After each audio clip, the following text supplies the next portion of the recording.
না, আমি একাই একটু আনন্দ করি। ৭৯তম স্বাধীনতা দিবস জিন্দাবাদ জিন্দাবাদ, জয় হিন্দ জয় হিন্দ। স্বাধীনতা সংগ্রামে তোমাদের আমরা ভুলছি না, ভুলবো না।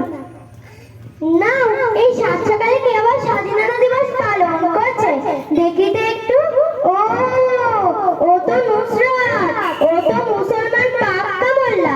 ও আবার স্বাধীনতা দিবস পালন করছে কেন? মাথা মনে হয় খারাপ হয়ে গিয়েছে। যাই, ওকে একটু ধরে নিয়ে আসি। দেশ স্বাধীন করেছে আমার বাবা কাকারা, আনন্দ করতে আমরা করবো। আমরা হিন্দু, আমরা আনন্দ করবো।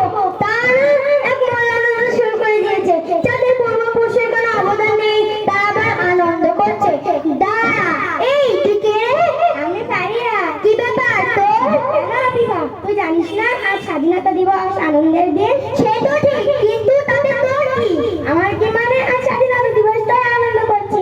আরে বাবা, আনন্দ তো আমরা করবো, কারণ আমার বাবা কাকা ঠাকুরদা এই দেশটাকে স্বাধীন করার জন্য তাদের রক্ত দিয়েছে, প্রাণ দিয়েছে। অতএব আনন্দ তো আমাদের অধিকার। ও আচ্ছা, তার মানে তো বাবা কাকারা প্রাণ দিয়েছে, রক্ত দিয়েছে, তাই তোদের অধিকার। আমরা মুসলমান, আমাদের কোনো অধিকার নেই, তাই তো? হ্যাঁ হ্যাঁ, তা তুই এতদিন জানতিস না? জানিস পারা, ইংরেজদের কাছ থেকে ভারতবর্ষকে স্বাধীন করার জন্য হিন্দুরা রক্ত দিয়েছে, প্রাণ দিয়েছে। হিন্দুদের এই ত্যাগের কারণে আজ আমরা সুন্দর একটা স্বাধীন দেশ পেয়েছি। আরে তুই মহাত্মা গান্ধীর নাম শুনেছিস? হ্যাঁ, মানে ওই টাকায় যে ছবি দেওয়া থাকে, ওই ছবি? হ্যাঁ হ্যাঁ, তা তুই বেশ শুনেছিস। ওই ছবি, উনি হলেন মহাত্মা গান্ধী, যাকে আমরা জাতির পিতা বলি। এই মহাত্মা গান্ধী দেশকে স্বাধীন করার জন্য মতানুবর্ষ করেছিলেন। তুই এই নেতাজির নাম শুনেছিস? হ্যাঁ। জানিস এই নেতাজি দেশকে স্বাধীন করার জন্য মতানুবর্ষ করেছিলেন? শুধু তাই নয়, জওয়াহরলাল নেহরু, মতিলাল নেহরু, ক্ষুদিরাম, বিনয় বাদল, দীনেশ, ভগৎ সিং, এরকম হাজার হিন্দু সংগ্রামী আছে, জানিস? সত্যিই তো। তাহলে ভারতবর্ষ স্বাধীন করতে শুধুমাত্র হিন্দুরা আর মুসলমানদের কোনো ভূমিকা ছিল না?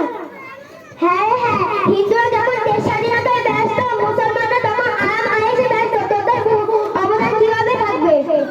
আরে শোন শোন, তুই তো গাজীর পাট, অনেক শুনেছি। দেশের জনগণ জানে তো দেশ স্বাধীন, তাই মুসলমানদের কোনো অবদান নেই। তুই কি জানিস লক্ষ লক্ষ মুসলমানরা এই দেশ স্বাধীনে যোগ দিয়েছিল, যা তাদের জান মান রক্ত প্রাণ উৎসর্গ করে দেশটাকে স্বাধীন করেছে? হেরে পাগল, তোকে এসব কে বলেছে রে? আরে শোন, একথা আমরা বলিনি। কে বলেছে জানিস? Kolkata city college and professor doctor Shri শান্তিময় রায় তার লেখা বই ফ্রিডম মুভমেন্ট অ্যান্ড ইন্ডিয়ান মুসলিম বইতে লিখেছেন হাজার হাজার নয় লক্ষ লক্ষ মুসলিমদের অবদান। এই তুই মহাত্মা গান্ধীর নাম বলেছিলি না? জানিস এই গান্ধী উপাধিটি শুধু তিনি পেতেন না, যিনি না থাকলেও তিনি হলেন মাওলানা আবুল কালাম আজাদ। তিনি একজন মুসলমান, সাধারণ মুসলিম তো দূরের কথা, যেমন বিশ্ববিখ্যাত আলিমেদিন আত্মাউল্লাহ বুখারী হোসেন মাদানী, এরকম হাজার সংগ্রামী আছে, জানিস? আচ্ছা, তুই নেতাজির নাম বলছিলি না? জানিস এই নেতাজির ডান হাত বাম হাত কারা ছিল, যাদের ছাড়া তিনি এক পাও চলতেন না? তারা হলেন আবির হোসেন, মোহাম্মদ শাহনাজ, আব্দুল করিম গনি। আচ্ছা, তুই তিতুমিরের নাম শুনেছিস? হ্যাঁ শুনেছি, দিল্লির বাসার কেল্লা তৈরি করেছিল। হ্যাঁ রে হ্যাঁ, এই তো বেশ চিনেছিস। বলতো সে কে? সে তো একজন হিন্দু মনে হয়। আরে পাগলি, না রে না, ওর আসল নাম হাফেজ বিন নিসার আলী।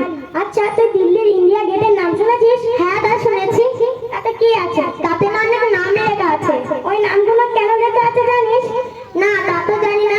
ওখানে হাজার হাজার মুসলমানদের নাম লেখা আছে, যারা তাদের জান মান রক্ত প্রাণ উৎসর্গ করে দেশটাকে স্বাধীন করেছে।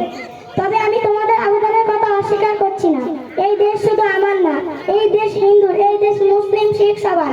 অতএব আমাদের সবার অধিকার আছে।